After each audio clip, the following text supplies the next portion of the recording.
குயிக்காக வீடியோக்குள்ள போயிடலாம். Reliance industries Q1 2027 result announce பண்ணியிருக்காங்க. ஏப்ரல் மே ஜூன் மந்த்துக்கு உண்டான ரிசல்ட்ஸ் வந்திருக்கு. ஸோ ரிசல்ட்ஸ் எப்படி இருக்குன்னு குயிக் ரிவ்யூ பண்ணிடலாம். ஸோ ஜூன் மந்த் வந்து 23,196 crores நெட் ப்ராஃபிட் பண்ணியிருக்காங்க. கம்பேரிட்டிவ்லி லாஸ்ட் குவார்ட்டர் கம்பேர் பண்ணுறப்போ ஒரு 3000 கோடி ஜாஸ்தி பண்ணியிருக்காங்க. ஆனால் லாஸ்ட் இயர் கம்பேர் பண்ணுறப்போ ஒரு 7000 கோடி நெகட்டிவ் தான். சேல்ஸ் நல்லா தான் நடந்திருக்கு. சேல்ஸ் வந்து பெட்டராகவே பண்ணியிருக்காங்க. எபிட்டாவும் க்ரோ ஆகிருக்கு, நெட் ப்ராஃபிட்டும் நல்லா இருக்குது. ஏர்னிங்ஸ் பர் ஷேர் கம்மியாகிருக்கு பிகாஸ் ஆஃப் வேரியஸ் ரீசன்ஸு. இப்போ என்னென்ன செக்மெண்ட்டில் அவங்க பர்ஃபார்மன்ஸ் நல்லா பண்ணியிருக்காங்க அப்படின்னா, ஒன்று ஆயில் டு கெமிக்கல்ஸில் 30% year on year growth revenue காமிச்சிருக்காங்க. ரீட்டைலையும் நல்ல இயர் ஆன் இயர் பர்சன்டேஜ் இருக்குது, 7.4%.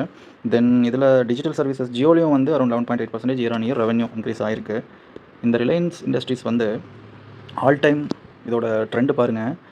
2016 வந்து ஒரு 260 ரூபாய்க்கு ட்ரேட் ஆகிட்டு இருந்த இந்த ஸ்டாக்கு 2019 600 ரூபாய்க்கு ட்ரேட் ஆகிட்டு இருந்த இந்த ஸ்டாக்கு இப்போ வந்து 1558 ரூபா வரைக்கும் பீக்கில் செப்டம்பர் மாதம் போயிட்டு இப்போ ஒரு டவுன் ட்ரெண்ட் ஆகிருக்கு.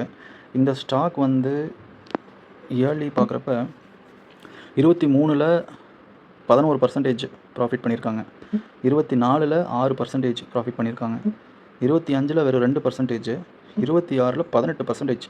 லாஸ்ட் 5 இயர்ஸில் இல்லாத அளவுக்கு, அதாவது டில் மார்ச் 2026 வரைக்கும் ஃபினான்ஷியல் இயர்ஸில் 18% க்ரோ ஆகியிருக்காங்க. இந்த 18% க்ரோ ஆனதுக்கு மார்ச் ரிசல்ட் எப்படி இருக்குன்னு பார்க்கலாம். மார்ச் ரிசல்ட் வந்ததுக்கப்புறம் ஒரு பீக் போயிருக்கு. ரிசல்ட் வந்த உடனே என்ன ஆயிருக்கு, ஒரு 1463 ரூபா வரைக்கும் போயிருக்கு அந்த 18% க்ரோத்துக்காக. அதுக்கப்புறம் டியூ டு மார்க்கெட் அன்சர்டனிட்டினால ஃபுல்லாக டவுன் ஆயிருக்கு. டவுன் ஆகி எது வரைக்கும் போயிருக்குன்னா 1258 ரூபா, 1263 ரூபா வரைக்கும் போயிட்டு இப்போ 1327 ரூபாயில் ட்ரேட் ஆகிட்டு இருக்கு. இந்த ஸ்டாக்கில் இப்போ இன்வெஸ்ட்மெண்ட் பண்ணலாமா வேண்டாமா? Simple question. பீக் பாருங்கள், லோ வந்து 2025 வந்து பிப்ரவரியில் லோயஸ்ட் பார்ட் 1175, 52 வீக் லோ வந்து 1253, 1611 ரூபா வரைக்கும் போயிருக்கு. இப்போ ஒரு 1296லேருந்து 1330 ரூபா வரைக்கும் ட்ரேட் ஆகிட்டுருக்கு. இந்த ஸ்டாக் வந்து மாடரேட்லி புல்லிஷாக இருக்குது. ஸோ ஃபண்டமெண்டலி பார்க்குறப்ப இந்த ஸ்டாக் வந்து இண்டஸ்ட்ரி பிஏ விட அதிகமாக தான் இருக்குது. பர்ஃபார்மன்ஸ் வைஸ் ஜூன் மந்த்து இந்த குவார்ட்டர் நல்லா பண்ணியிருக்காங்க.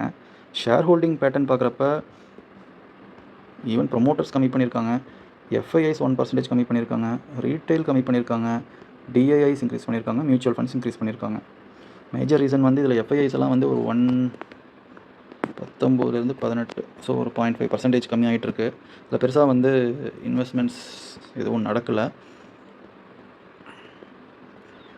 வீக்லியும் ட்ரேடிங் நடந்திருக்கு, மந்த்லியில் ஓகே பிக்கர் இன்வெஸ்ட்மெண்ட் எதுவும் நடக்கலை. யாரும் வந்து பெருசாக இதை வந்து உள்ள ஒரு லம்ப் அமௌண்ட் வந்து எதுவும் இன்வெஸ்ட்மெண்ட் ஆகலை.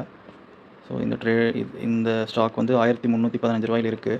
ஸோ இந்த ரிசல்ட்டுக்கு அப்புறம் வந்து கொஞ்சம் பீக் ஆகும். நாளைக்கு மார்னிங் ட்ரேடிங் செஷன்லேயே வந்து லைட்டராக வந்து ஒரு பீக் அடிக்கும். 1327லேருந்து ஒரு 1350,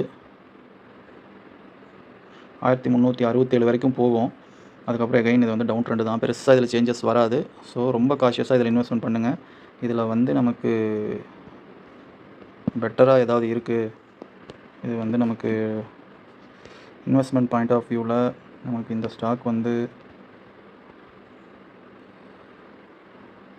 கேஷ் ஃப்ளோ நல்லாயிருக்கு. இந்த கம்பெனியில் பாருங்கள் 10% கிடைக்குது. இயர் ஆன் இயர் போட்டோம்னா 10% க்ரோத் நடக்குது. பட் நீங்கள் இந்த ஸ்விங் ட்ரேடிங் பண்ணுறப்ப உங்களுக்கு எப்போ லோ அடிக்கும், எப்போ இன்க்ரீஸ் ஆகும்னு பார்த்து எக்ஸிட் ஆகி வெளியில் வந்துடணும். லாங் டேர்முக்கு வேறு ஏதாவது ஒரு குட் நியூஸ் ஏதாவது இருந்துச்சு அப்படின்னா டெஃபினட்டாக அது இன்வெஸ்ட்மெண்ட் பண்ணலாம். இப்போதைக்கு வேண்டாம்.